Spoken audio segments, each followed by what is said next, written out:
You're tuned into your new favorite podcast, Let's Be Clear, with me, Dr. Jamal Bryant, where we remove all of the blurred lines so there'll be no shades of gray and you'll be able to understand everything in black and white. Every week, you're going to understand what is happening in the headlines, what's happening in your community, what's happening in our world, and what's happening for your future.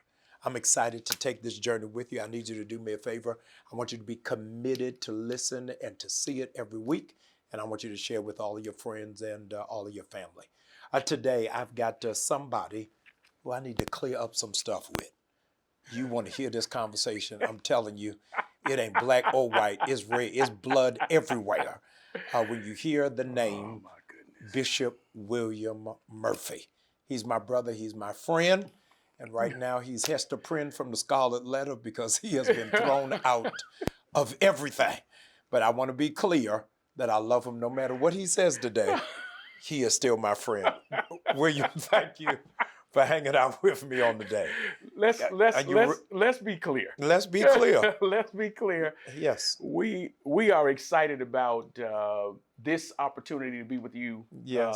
What God continues to do through you. Oh yes, talk, Bishop. Is you've always been a forerunner. Yes. And I'm grateful, man. Just it makes sense that the first podcast is the two of us talking. It does. And so I'm excited to be here. Thank you for there's a bunch of other folk you could have had on today. Nobody else I could have had on today. This was God. Yes. This was God. You have kicked down 2024 with Timberland boots. Listen. You're from Detroit. I'm from Baltimore. Let's just jump right into it because the last few weeks, man, you have been Tom Brokaw with Headline News. Oh my goodness! And I really want to be clear on what is the church for this generation. Yes. What is the church for culture? What is church for society? Yes. And I want to move backwards. You started off the year doing a baby dedication. Man, listen. No, you did a baby dedication for two icons of the culture. No. First, I started off the year saying, let our uncle that we don't really agree with still come to Thanksgiving dinner. That was Who's the first our thing. uncle? I'm not no names. Just no, we got to be clear. Who is the uncle? Let's be clear. So the first controversy was around Bishop Carlton Pearson.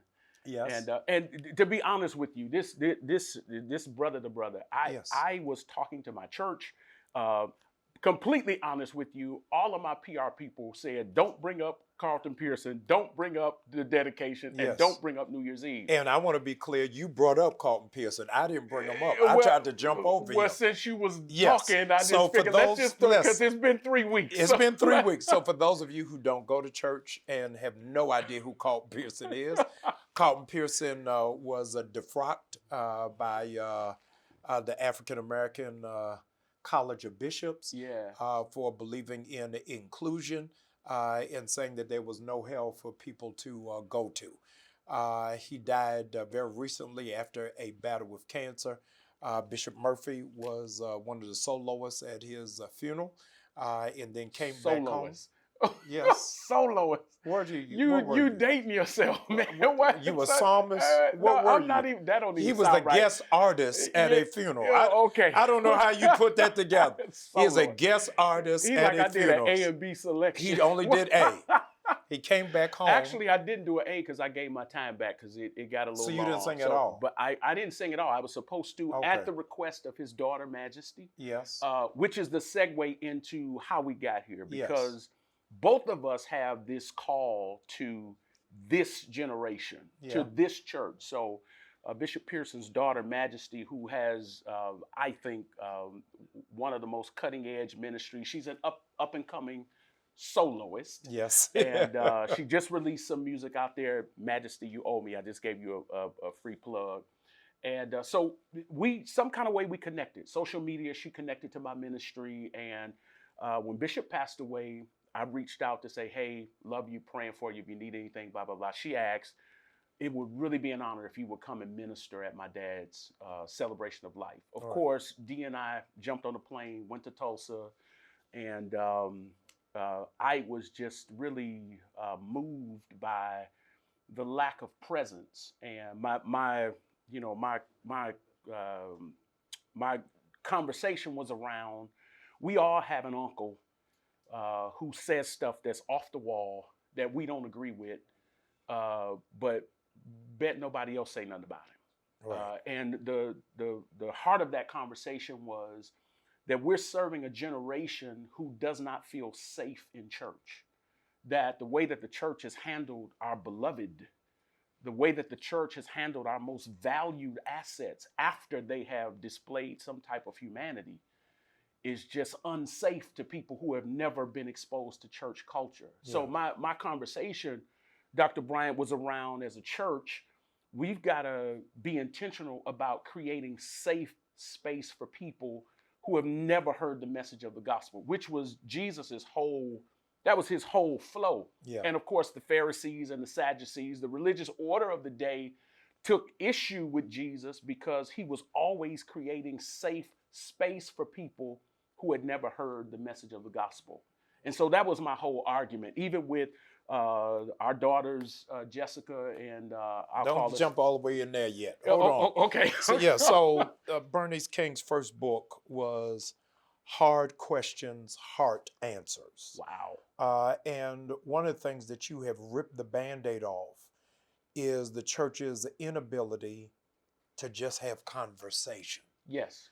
And yes. People will take just one clip, one post, 90 one seconds. segment, yes, and say that is the full summary of what your theology is. Right. And what I really wanted you to talk about is how we can have compassion while disagreeing. It's the currency of the kingdom. Yes.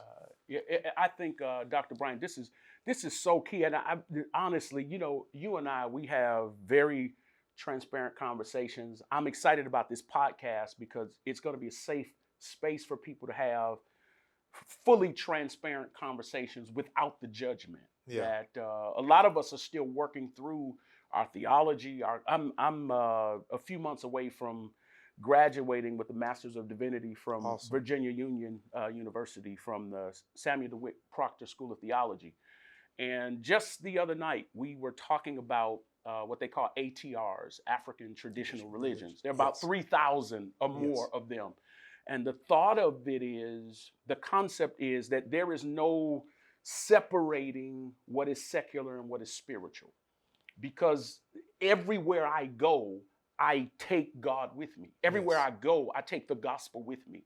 So there is no separation between what is secular and what is spiritual. How I've articulated it is, we redeem everything. That we don't let the devil just take culture from us, and all we can ever do is a little church dance that probably 75% of Gen Zs can't even relate to. They've never seen it. Mama didn't grow up in church, grandmama half went. And so we're now tasked to win a generation who doesn't know who C.L. Franklin is, who doesn't know who Samuel DeWitt Proctor is. Right. We're now ministering to a generation. There arose another king who didn't know Joseph. Yes.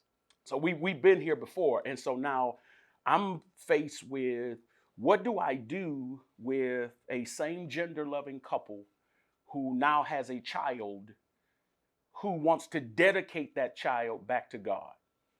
Is the child the sin? This is what's not safe, because, you know, I've seen all kind of stuff. Well, now I believe in the word is, I married them. Yes. I didn't perform the wedding. I dedicated the baby. Right. Y'all say this with me. I dedicated a baby. Those are our daughters. We're walking with them. We love them. I know the scripture talks about how can two walk together except they agree. Right. But we can agree to disagree as well.